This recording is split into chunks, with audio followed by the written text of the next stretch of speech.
boleh tahan Ustaz. Minta maaf cakap. Ni semua dah berkahwin kan? Tak apa. Sebab apa dalam satu dalil daripada surah Al-Baqarah ayat 223, nisa'ukum harsul lakum fa'tu harthakum anna syi'tum wa qaddimu li anfusikum. Maka isteri-isterimu itu adalah tempat kamu bercucuk tanam. Maka datanglah kamu dalam keadaan bagaimana kamu sukai. Wa qaddimu li anfusikum. Datanglah bagaimana yang kamu hendak. Mana isteri ni tempat kita bercucuk tanam. Kan? Oh, kasar bunyi tu, kan? Maknanya bebas dah, sebabnya tidak ada batas aurat antara isteri dan suami. Mana ada cara, ada adab yang ditetapkan oleh syarak untuk kita melihat.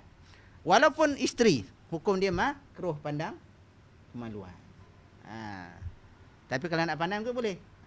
Suka hatilah, kan? Sebab hukum dia makruh. Makruh ni tak jatuh haram lagi.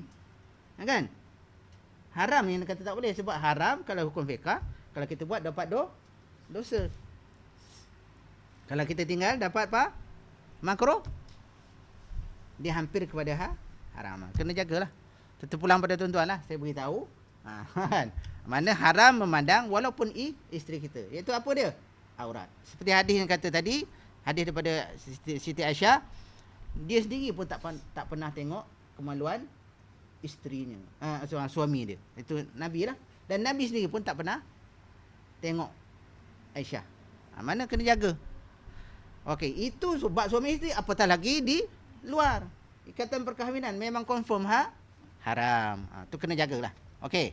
Yang ketiga, pandangan seorang lelaki pada perempuan yang menjadi mahramnya atau hamba sahaya wanitanya yang sudah berkahwin, pandangan jenis ini dibolehkan kecuali pada bahagian tubuh antara pusat dan lutut. Seorang lelaki dan perempuan yang menjadi mahram atau hamba sahayanya. Yang mahram ni adik-beradik. Adik-beradik. Boleh pandang tapi tidak boleh melepasi daripada antara pusat dan lutut. Adik-beradik, anak perempuan dengan ayahnya, tak apalah, tak pakai tudung. Tapi kalau kemaluan tetap tak boleh. Kan? Begitu juga kita dengan anak kecil ni. Kena jaga ni. Syarat kena jaga. Tapi tak boleh juga sebab ibu-ibu ni, anak yang kecil cebok nak buang yang besar dia, terpaksa juga terpandang. Tapi sebab-sebab yang dibolehkan. Tapi saja-saja nak pandang kan, saja dia pandang kan. Lepas tu feeling lagi. Itu ini haram kan. Kena jaga tu. Tu adab diajar oleh Islam. Mana di antara adik-beradik tak dibolehkan pandang, yang dibataskan hanyalah antara pusat dan lutut. Apa dalilnya? Wala yubdina zinatahunna illa li bu'ulatihinna aw abaihin aw abai bu'ulatihinna aw abnaihin aw abnai bu'ulatihinna aw ikhwanihinna aw bani ikhwanihin. Dan janganlah kamu menampakkan perhiasannya kecuali kepada suami mereka, atau ayah mereka, atau ayah suami mereka, atau putera-putera mereka, atau putera-putera suami mereka, ataupun saudara-saudara mereka, atau putera-putera saudara mereka semua. An-Nur ayat 31. Mana dibenarkan kita memandang walaupun boleh pandang sebahagian daripada anggota tubuh kecuali lutut dan lutut dan pusat. Yang lain tu dibenarkan. Itu siapa dia? Di antara suami dia, anak-anak mereka, ibu-ibu mereka, putera-putera mereka, itu dibenarkan. Selain tu tidak boleh dibenarkan. Okey. Daripada satu hadis daripada Abu Daud, diriwayatkan pada Ammar bin Su'aid daripada ayahnya dari datuknya yang telah berkata, Rasulullah sallallahu alaihi wasallam telah bersabda, "Idza zawwaja ahadukum 'abdahu amanatahu fala yanzur ila 'auratiha." Yang artinya, jika seorang di antara kalian telah menikah hamba sahaya, lelaki dengan hamba sahaya wanitanya, maka janganlah ia melihat aurat hamba sahaya wanitanya itu. Okey, hamba ni apa cerita tuan-tuan? Kita zaman kita ni ada hamba. Hamba ni diceritakan sebelum datangnya Islam dulu. Zaman jahiliyah, apabila berlaku peperangan di antara orang Islam dan orang kafir. Bila berlaku peperangan, kebanyakan dibenangan oleh tentera-tentera Islam. Dan apabila berlaku peperangan itu, dapatlah Dan hasil daripada peperangan tadi tinggal saki-baki peperangan tu. Sama ada hartanya, kudanya, apa alat-alat peperangannya, termasuklah orang tahanan. Orang yang dikalah tu akan menjadi bahan tahanan ataupun sebagai orang tahanan. Dan harta itu dipanggil harta ghanimah, harta rampasan perang. Maka orang yang ditawan itu akan menjadi hamba. Dan hamba ketika itu sebelum Islam, sebelum wahyu turun kewajipan untuk berkahwin, masa tu orang yang memiliki hamba boleh melihat aurat mereka dan boleh mencampuri mereka sebelum datang wahyu untuk berkahwin. Masa tu. Itu sebab kita boleh memiliki hamba. Sebab apa? Hamba, orang tuan hamba yang mempunyai hamba, dia sama macam suami memiliki isterinya. Berkuasa penuh terhadap isterinya. Begitu juga tuan punya hamba mempunyai kuasa sepenuhnya terhadap hambanya. Dan boleh mencampuri mereka. Itu sebab daripada dicerita daripada hadis ni hamba. Hamba. Jangan salah faham lah. Tak boleh melalui perkahwinan ke? Boleh ke dengan hamba? Boleh. Masa itulah. Apabila turunnya wahyu berkahwin, adanya mahar dan sebagainya, maka ayat tu dimansuhkan. Maka zaman sekarang dah tak ada hamba. Kan? Maknanya bila kita ada hamba lelaki dan hamba sahaya dan kita kahwinkan mereka ni, kita sebagai tuan punya hamba, kahwinkan. Dan kita tidak boleh melihat aurat hamba wanita ni tadi. Ini daripada hadis ini. Mana kita kena faham lah. Ada syarat-syarat yang dibenarkan untuk memandang aurat-aurat mereka ni. Seperti pada hadis yang lain, di riwayat yang lain, fala yanzur ila ma duna surru tiwafu qarruqbah. Maka janganlah ia melihat aurat hamba sahaya wanitanya antara pusat dan lutut. Mana tak boleh melihat aurat walaupun hamba kita sendiri. Okey, seterusnya kita nak cuba habiskan. Yang keempat, pandangan seorang lelaki terhadap wanita untuk tujuan menikahi. Baru masuk bab yang kita nak bincang ni.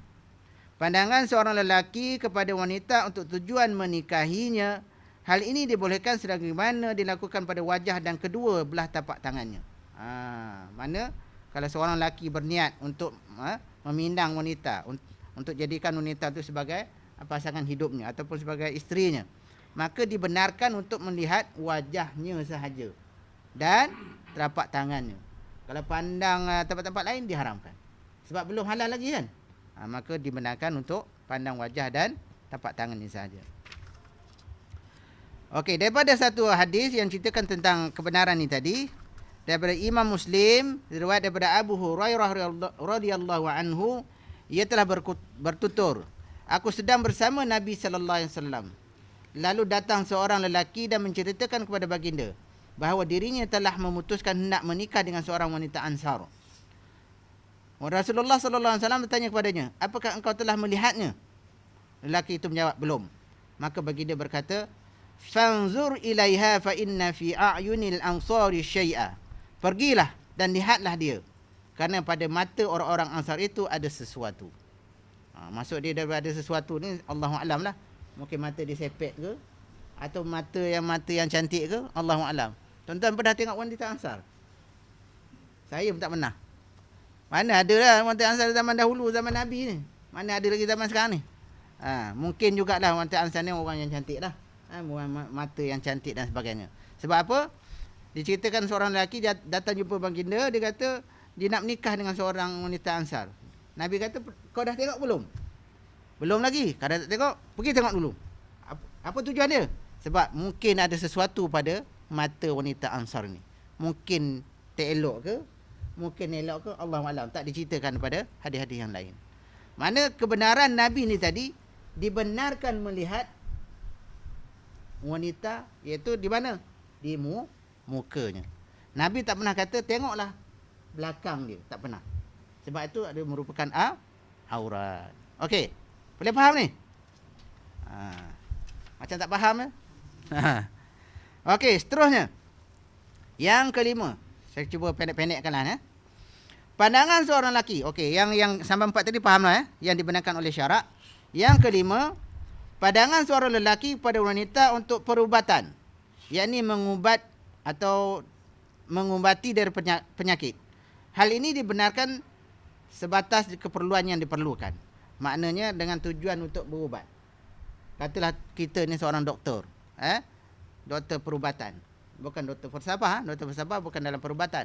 Doktor perubatan, maka dibenarkan untuk kita melihat wanita sebab ada keperluan. Sebab apa? Dalam kaedah fiqh, kaedah fiqh, iaitu al-masyaqqatu tajlibut taisir. Iaitu apa dia? Kesukaran menjadi sebab kepada kemudahan dan keringanan. Mana dia kesukaran tadi? Asalnya memang haram kita melihat wanita disebabkan sesuatu. Maka ada keringanan dari sudut yang lain. Al-masyaqqatu tu maksud dia perkara yang sukar. Sukar kita, mana boleh seorang doktor nak berubat tapi dibataskan untuk melihat. Mana boleh? Agak-agak tuan-tuan kalau jadi doktor kan tak boleh tengok tu, tak boleh tengok ni. Agak-agak tuan-tuan jadi doktor tak? Susah tu. Dah lah belajar sampai 7 tahun, 8 tahun nak jadi tak dapat doktor. Tiba-tiba nak merawat wanita pula tak boleh tengok aurat. Mana boleh? Dalam syarak, dalam Islam dibenarkan ada sebab-sebab perubatan. Maka dibenarkan untuk melihat. Tapi tujuan untuk berubat je lah, bukan kerana lain. Kan? Dan dalam agama sendiri pun wama ja'ala 'alaikum fid dini min haraj. Dan tidak menjadi kamu menanggung sesuatu keberatan dan susah payah dalam agama. Daripada surah Al-Ash.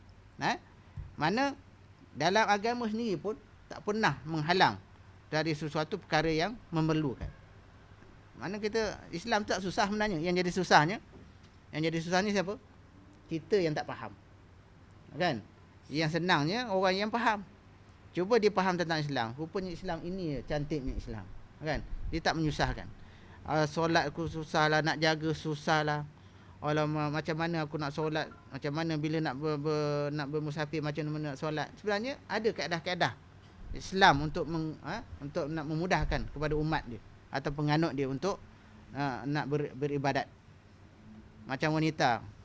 Kadang-kadang wanita ni nak semayang pun jadi masalah. Kadang-kadang dalam majlis ada dah bermakeup dan sebagainya. Bila nak tiba-tiba nak waktu solat, Allah, susahnya nak cuci, susah nak pakai terkung. Macam-macam cara kan. Tapi kalau dia faham, tak ada masalah. Kadang-kadang dia condemn pula dalam beragama. Susahlah Islam. Bila ada perasaan macam ni, kena istighfar banyak-banyak. Islam tak pernah susah pun. Kan? Yang jadi susahnya siapa? Kita yang tak faham tentang Islam. Mana dalam dari sudut perubatan pun, walaupun susah, ada keringanan dari sudut yang lain. Mana dalam kaedah fiqh dia kata al-masyaqqatu tajlibut taisir. Kemudaran, kesukaran atau kemudaratan itu menjadi sebab kepada keringanan. Ada sebab, ada cara untuk kita nak menyelesaikan. Diriwayat daripada satu hadis yang berkaitan dengan perubatan ini tadi, satu masalah yang diceritakan daripada Imam Muslim, meriwayatkan daripada Jabir radhiyallahu an telah berkata, Ummu Salamah telah meminta izin kepada Rasulullah untuk dirawat. Maka baginda memerintahkan Abu Taibah untuk merawatnya. Mana Nabi membenarkan kepada Abu Taibah untuk merawat Ummu Salamah.